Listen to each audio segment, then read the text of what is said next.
નમસ્કાર દર્શકો, સ્વાગત છે તમારું સતલોક ટીવી ગુજરાતમાં। દર્શકો, હાલના સમયમાં જોઈએ તો નશો એક માણસ માટે બહુ જ મોટું સંકટ બની ગયું છે। WHO ના રિપોર્ટ અનુસાર એવરી 10 સેકન્ડે નશાના કારણે એક માણસની મૃત્યુ થાય છે।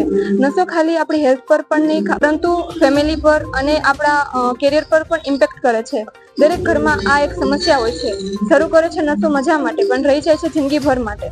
તો અમને જાણવા મળ્યું છે કે સંત રામપાલજી મહારાજના જે શિષ્ય છે એ નશાથી દૂર રહે છે અને નશો જરા પણ નથી કરતા। કરવાની તો દૂરની વાત છે, ટચ પણ નથી કરતા। તો આ કઈ રીતે પોસિબલ છે? અમે આજે આવ્યા છીએ ગુજરાત રાજ્યના મોરબી ડિસ્ટ્રિક્ટમાં। અહીંયા સંત રામપાલજી મહારાજના સાનિધ્યમાં સત્સંગ થઈ રહ્યું છે। તો આજે આપણે અહીંયા જાણીશું કે શું રીઝન છે કે એ લોકો નશાથી આટલા દૂર રહે છે। તો દર્શકો, સંત રામપાલજી મહારાજના શિષ્ય આપણી સાથે જોડાઈ ગયા છે, તો આપણે એમની સાથે વાતચીત કરીશું। નમસ્કારજી। સત સાહેબ છે। તમારું નામ શું છે? તમે ક્યાંથી આવ્યા છો? મારું નામ રજનીકા દાસી છે, હું મોરબીથી છું।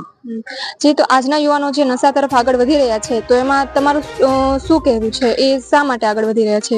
મારું એ કહેવું છે, કોઈ મિત્રોની સંગતથી, કોઈ દુઃખના કારણે, તો કોઈ એન્જોય માટે નશો કરે છે, પણ આ ખરાબ આદત છે। નશો નશાનું કારણ બને છે।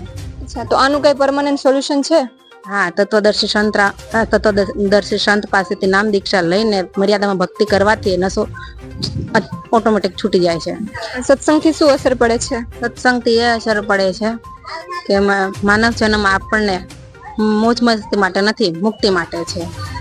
જ્યારે મનુષ્યને એ ખબર પડે છે મનુષ્ય જન્મનો મેન ઉદ્દેશ્ય શું છે, ત્યારે મનુષ્ય ઓટોમેટિક ખરાબ આદતો છોડી દે છે। જી, ધન્યવાદ। સત સાહેબ છે।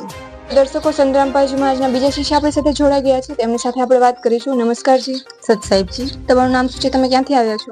મારું નામ અંજના દાસી, મોરબીથી આવ્યા છે। અચ્છા, તો તમે એ બતાવશો કે શું ભક્તિ કરવાથી એડિક્શન પર કંટ્રોલ આવી શકે છે? કારણ કે ભક્તિ તો બધા કરતા જ હોય છે, તો એમનો નશો તો નથી છૂટતો, તો તમારું શું કહેવું છે? હા, ભક્તિ કરવાથી 100% નશો છૂટી શકે છે, પણ એ ત્યારે શક્ય છે જ્યારે શાસ્ત્ર આધારિત ભક્તિ કરવામાં આવે ત્યારે નશો છૂટી શકે છે।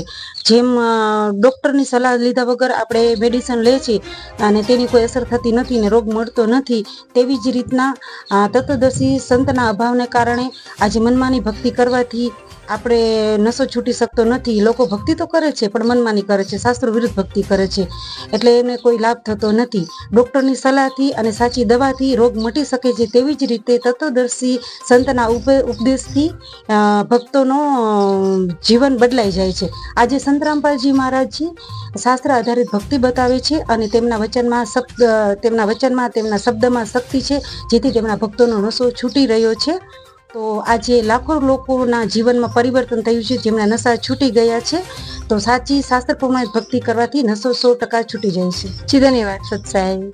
તો દર્શકો, આજે આપણે જાણ્યું કે કેવી રીતે ટ્રુ ભક્તિ એટલે કે શાસ્ત્ર અનુકૂળ ભક્તિ કરવાથી એડિક્ટેડ પર્સનની લાઈફ કમ્પ્લીટલી ચેન્જ થઈ જાય છે। જ્યાં મેડિસિન, રિહેબ અને કાઉન્સેલિંગ ફેલ થઈ જાય છે, ત્યાં સંત રામપાલજી મહારાજના બતાવ્યા અનુસાર શાસ્ત્ર અનુકૂળ ભક્તિ કરવાથી અને તેમના સત્સંગથી માણસ જાતે જ નશો છોડવા તૈયાર થઈ જાય છે। આજે લાખો કરોડો લોકોના જીવનમાં બદલાવ આવ્યો છે અને સંત રામપાલજી મહારાજના શિષ્ય કેવલ નશો જ નહીં, પરંતુ બધી જ બુરાઈઓથી દૂર રહીને એક પીસફુલ અને પોઝિટિવ લાઈફ જીવી રહ્યા છે। તો આવી જ અવનવી जानकारी માટે જોડાયા રહો सतलोक टीवी गुजरात साथ। धन्यवाद।